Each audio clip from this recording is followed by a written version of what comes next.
Hi guys, today we are going to do the Word Chapter 3 guided project. So I'm going to move to the Word Chapter 3 tile and I'm going to choose the guided project 3.1. I'm going to download the start file right here. Once it pops up on the bottom of your screen, I want you to click it and then you will get this yellow bar. Make sure you are clicking Enable Editing and do then a File, Save As, and put it wherever you store your Software Savvy files. I'm putting mine in a folder called Software Savvy, so I'm going to navigate to that folder and then save your document. Now once you do that, step 1 on the guided project says open the file. Step 2 says save the file, which we've done. Step 3 says review the document displaying simple markup. Now right now that doesn't make a whole lot of sense, but if you notice on your document you've got these red lines and some kind of text bubbles here, that's going to be your simple markup. So that's what you are seeing. If you scroll through your document, you see all of these colors and the bubbles. We're going to deal with this. So what Word is doing here is it kind of shared a document with somebody else to proofread it, and they have put their comments and their changes in the document. So we're going to go through and just make sure these comments and changes we want to keep. So step number 4 says click on the Display for Review drop-down list, which is in the Review tab in the Tracking group. Now currently it says Simple Markup. We're going to pull this down and we are going to choose All Markup. So you're going to see not only these bubbles, you're going to see things crossed out, you're going to see comments on the side and so on. So it looks a little cluttered, but this is everything that Hasmik Kumar did to our document. So step B says click the reviewing pane drop down arrow and select the reviewing pane vertical. So here is my reviewing pane drop down arrow and I'm going to click reviewing pane vertical. So I see this little bar pop up on the side and these are all of the changes Hasmik has made. So step C says in the reviewing pane, find where Hasmik Kumar deleted television or teleweb courses. So I can see it's right here. It says Hasmik Kumar deleted television or teleweb course. Well, it tells me in the directions I'm going to right click right on this document, right on this deletion, and I can see that I've got some accept, reject, or track. It tells me in the directions I want to reject the deletion. So this is going to take this out and it's going to put it back originally how I had it. Step E says close the reviewing pane. So over here I can see I started with 12 revisions, now I have 11. I am all done looking at those revisions, so I'm going to hit the X.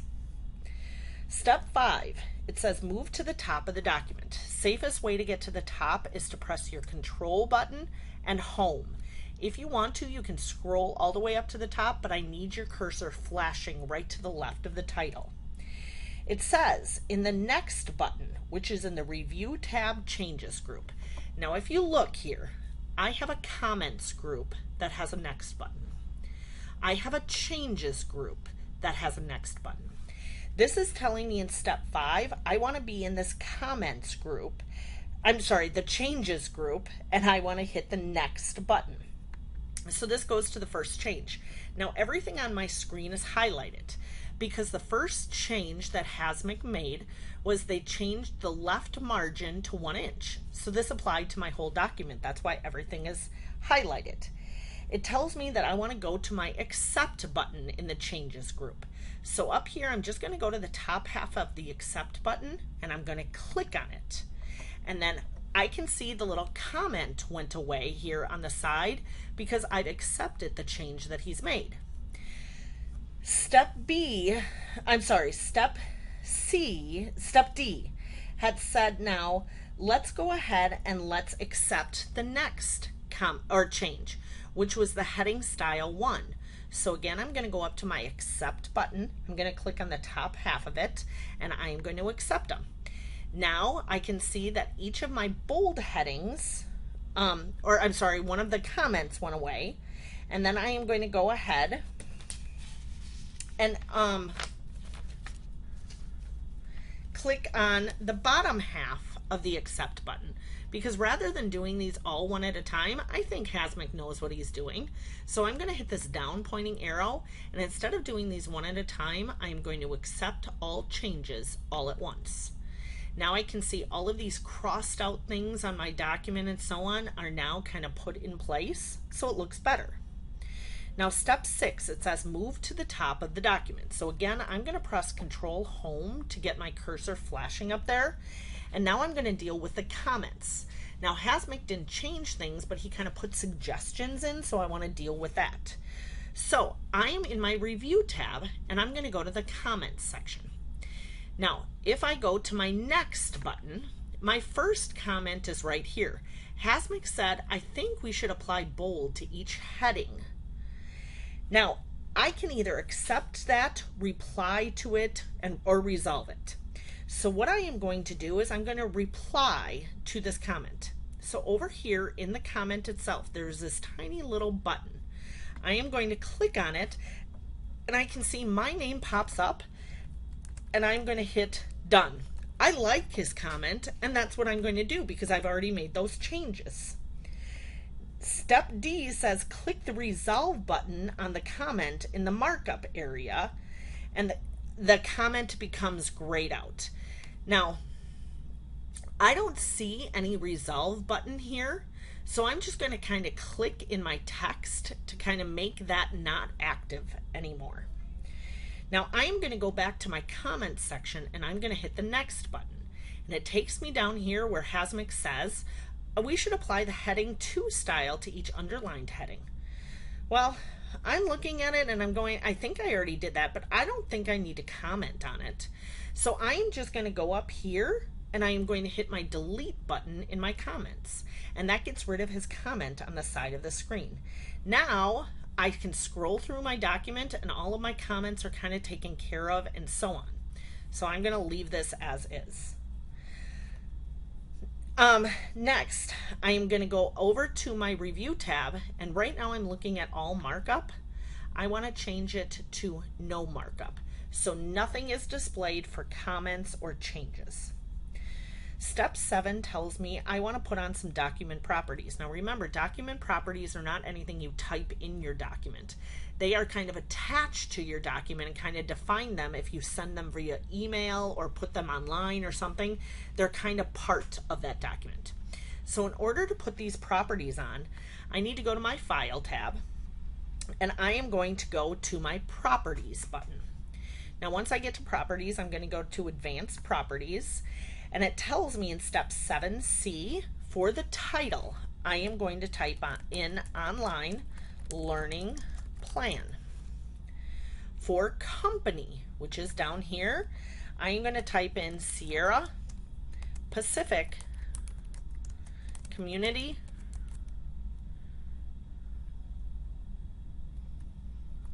College District.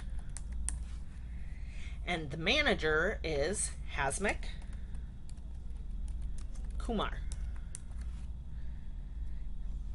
And then I'm going to click the OK button, and all of that stuff kind of is embedded in the file now. And I'm going to hit the back button to go back to my document. I'm going on to step 8. Step 8 wants me to apply styles to the document. So 8A says go to the document's first page and select the title Online Learning Plan. So I'm going to scroll down here.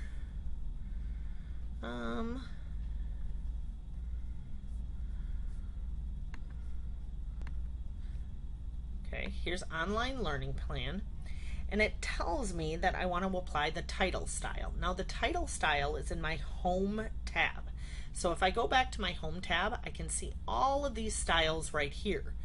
In order to see every single one of my style, I click this More button, which is the down pointing arrow with a line over it. This gives me all of my pre-made styles. Well, it tells me in 8A, I want to choose the title style, which kind of puts it centered and makes it a little bit bigger with a line underneath. Then it tells me that I want to choose the second line, which is the Sierra Pacific Community College District. And I'm going to go up to my styles, I'm going to enter or see More again, and I want to choose the subtitle style, which changes it to like a blue text. Step C says I want to apply the heading 1 style to all main headings. So the first main heading is purpose of this plan, and I am going to do the heading 1 style, which is right here. And then I'm going to do that same thing to definition of online learning modes. And I'm going to scroll through. I've got planning process. That is going to be a heading 1 also. Who we are now with online learning, heading 1. And that might be all of them. That's all of our main headings. Step D says apply heading 2 to all of those subheadings that are underlined. Now, we're not going to do this to the ones that we just changed, but let's scroll through, and anything that's kind of underlined, like I've got how our courses and programs selected online, this is going to be a heading 2. Then I've got leadership management of online learning, heading 2. Now, styles are just an easy way to change fonts all at the same time. Online learning offerings and programs, what student support services are currently available,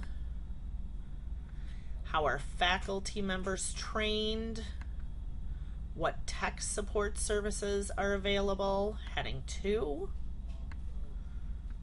What research is there about how our online students compare, heading 2. And that's it. Now I'm going to save my document right now, so I'm just going to press a simple Control S, and then I'm going to move on to the table of contents. So step A says click in front of the first main heading in the document. So I'm going to do a Control Home. So my main heading is purpose of this plan. Now, once I am here, I'm going to insert what's called a page break. Now I can go to my layout tab right here, and I can see here are my breaks. I pull this arrow down, and here is a page break. But there's a shortcut to putting in a page break. If you press Control and the Enter key, it automatically puts in a page break, and it shifts purpose of this plan down to the second page. Step B says on the new first page, place the insertion point directly after the subtitle. So my subtitle is College District. I'm going to put my cursor here, and I'm going to press and Enter. Step C says click the Table of Contents button, which is in the References tab. So I'm going to go to the References tab. I'm going to choose the Table of Contents button, which is right here. Now these are pre-made tables of contents. You don't have to do anything. So I am going to choose the Automatic Table 2, which is right here. Now it's kind of weird, but all of these things that we labeled as heading 1 and heading 2, it sees these as important pieces of the document, and it actually tells us what page these are on. Step number E says select the word Table of Contents, which are right now blue, so I triple clicked on them, and I'm going to apply black text 1 font for the color. So I'm going to go back to my Home tab, and here's my font color button here. I'm going to pull this down, and I'm going to choose black text 1, which is the second color over under theme colors. Now step F says if there is a blank line between the subtitle and the table of contents, delete it. I'm going to put my Show Hide button on, and I don't see an extra space here, but if you have an extra backwards P button, delete that. I'm going to turn off my Show Hide now. Step 10, I'm going to go into my footnotes. Now my footnotes are actually going to be the place where I tell where I've stolen information from. You can copy information in papers, but you have to give credit to where it came from. So one way to do this when you write a paper is to put it in the footnotes. So step 10A says go down to the second page, which is purpose of the plan. And it tells me to put my cursor after Web Enhanced Course. So after Web Enhanced Course and before the dash. So I'm going to put my cursor right here, and it tells me that I'm going to click the Insert a Footnote, which is in my References tab, and I can see I've got a whole footnote section here.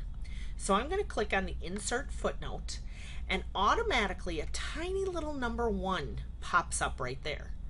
And at the bottom of my page, a tiny little number 1 matches up here. So I know that these go together, so I can put some information about where I got this information in right here.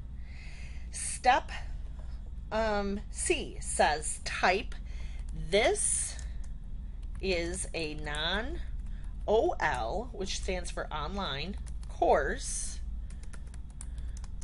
that uses OL tools, period. So that's what I'm typing in the footnote area. So it's a little bit more of a description about what this is. Step 10D, it says on the second page of the document, put your insertion point after the OL and before the space in the first body paragraph. So OL and the space in the first body paragraph. So I'm putting my cursor right here. I'm sorry, the second sentence. So I'm going to move in. It's the second line, OL. And I'm going to go to my insert a footnote, which is right here. And I am going to type the text online.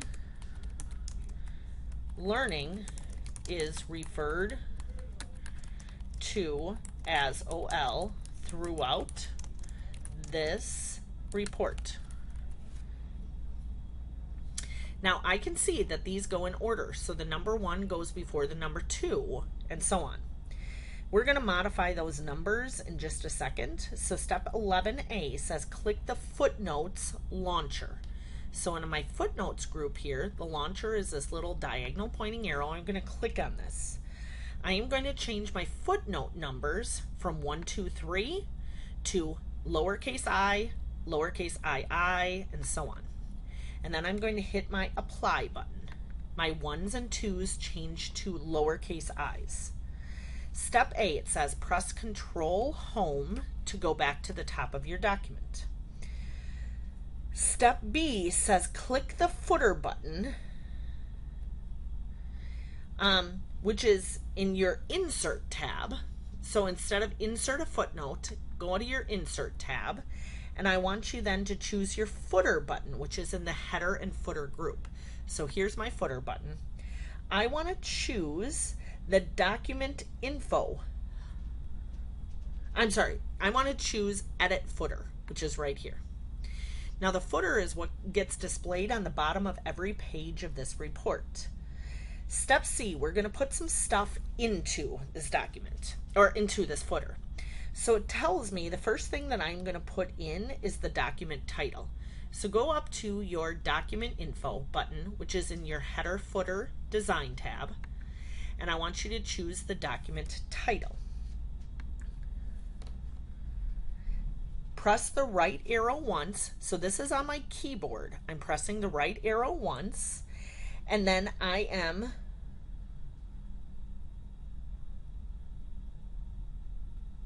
pressing tab to move to the center of my page, because I've got a center tab put in right here.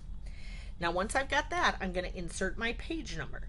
So again, my insert tab, and then I am going to choose page number, which is right here, and then I want to put it in the current position, and I want to select bold numbers from the drop down. So I'm going to scroll through. It's not plain, it's not accent, it's bold numbers. Then it tells me that I want to select the whole footer, which is the page number and the title, and I want to go ahead and change the size to 10. So I'm going to go to my Home tab, and I'm going to change the font size to 10. Step I in 12 tells me to close the header footer button. So if I go to my header footer tools design tab, there's a red X here that allows me to close my header footer down. Step 13A, it says put my cursor before the last subheading. How are courses and programs selected for online learning? So I'm going to scroll through. How are, I missed it.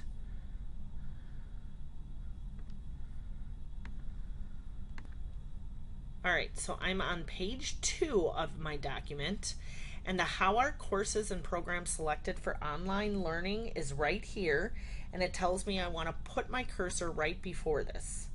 Now I'm going to put in a page break. Again, you can put in a page break by going to your layout tab. Here's your break and then page, or you can do it by pressing Control Enter. This shifts it down to the next page. Now I want you guys to notice that this now is on page 3. If I go back up to my table of contents, it automatically knows that when I move this down, it went to page 3, or at least it should have. Okay, we might be updating it in just a second. Step 14 says insert a cover page. Press Control Home or go to the top of your document and then go to your Insert tab. And from your Pages group, here is an arrow that says Cover Page. Now a cover page is kind of like the title page in a book or a document. We've got some pre-made ones here, so we're going to choose Retrospect. Okay, so I'm going to go down to the R's. Here's Retrospect. And I've got now a cover page here, followed by a table of contents, and then followed by my report. Okay. Step D says click the subtitle, the document subtitle, which is right here, and I'm going to press my delete key. Now, it should get rid of the whole thing. Mine didn't. I can still see I got a cursor here. So I'm going to go up here and I'm going to click on where it says subtitle. And then I'm going to try to press delete again. It gets rid of the whole box. Step E, it says click that author box, which is down here. This is author, is where your name is. And we don't need it. So I'm going to click on author here, the gray author, and I'm going to press my delete key. Step F says with your insertion point in this blank line where author was, we are going to go to our quick parts button, which is in our Insert tab, in our text group. So in our text group here, here's my quick parts button. Well, I am going to select the document property and I am going to choose the manager. Remember, our manager is Hasmic, and sure enough, his name pops in. Step H, it says apply bold to the company document property field. So the company is right here. I'm just going to kind of click and drag throughout this whole thing. I'm going to go back to my home tab and choose bold. Step I says type www.spccd.edu in the address. So where it says company address right here, just click in it and you are going to type the website www.spccd.edu, and it's going to be in all caps. And then step J says select the address document property field in the font dialog box and select the all caps. So I'm going to select this here, what I just typed, and I am going to go to my home tab in my font group, and right now this is all caps. I don't want it to be all caps, so I'm going to change it to lowercase. So it should look like this. Now again, in our table of contents, we have our numbers mixed up. How our online courses and programs should be on page 3. So I'm going to click anywhere in this table of contents. At the very top it says update table, and I'm going to click on update table, and then I'm going to make sure update entire table is filled in as the bubble, and then click OK. I can see now with those changes that I made, everything was updated. I'm going to save what I have, Control S, and I'm going to now submit my document. So I'm going to go back to upload my document. And again, I put my documents in my Software Savvy folder.